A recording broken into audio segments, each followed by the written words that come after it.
What's going on, Beans Army? It's your host, Les Abbott of the Less is More Sports Podcast, the college offseason podcast, where you could say we're less of the regular season, but more of the offseason. Matt and I are about to go on another hiatus, and it'll be a while probably before we do another full-length episode.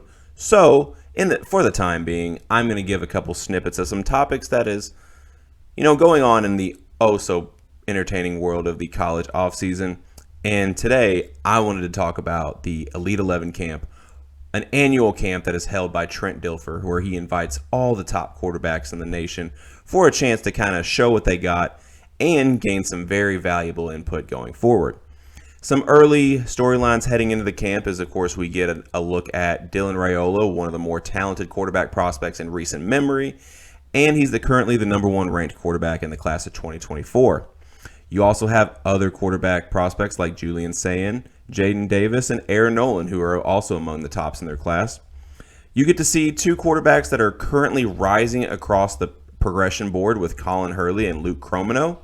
And it was very intriguing to talk about Luke Cromino because he is actually making the transition from wide receiver, kind of like another Ryan Tannehill type deal right there. And of course, as always, we are following the two uncommitted quarterbacks that are invited to this camp, Elijah Brown and Trevor Jackson. Now, of course, because of the time of this recording, Elijah Brown has since committed to Stanford, so he is no longer one of the two uncommitted quarterbacks that attended the Elite 11 camps. So those were some early storylines. And then as the camp progressed, of course, you got the first couple days with the drills. And Julian Sayin, the Alabama commit, set himself apart, pretty much being up top the leaderboard in the drills category and never really looking back. But here's where it gets interesting, because during the Elite 11 camps, from my understanding, I thought the MVP award was given after not only the drills, but the 7-on-7s as well. And here's where it gets interesting, because even though Julian Sayin dominated the drill section of the camp, he was 10th of 11 quarterbacks in the 7-on-7 performances. But who is number one? Completing 13 of 16 passes for 4 touchdowns was the number one rated quarterback in this class, Dylan Raiola, going to Georgia. But here's what's even more interesting. Yes, Julian Sayin was number one on the leaderboard all week in the drills category, but Dylan was right behind him at number 2. So my big question is, why was Julian Sayin that much better in the drills category despite only being one slot above him? Or how much did they factor in the 7-on-7 performances this year? Because from what I remember, the MVP was always given after the 7-on-7s.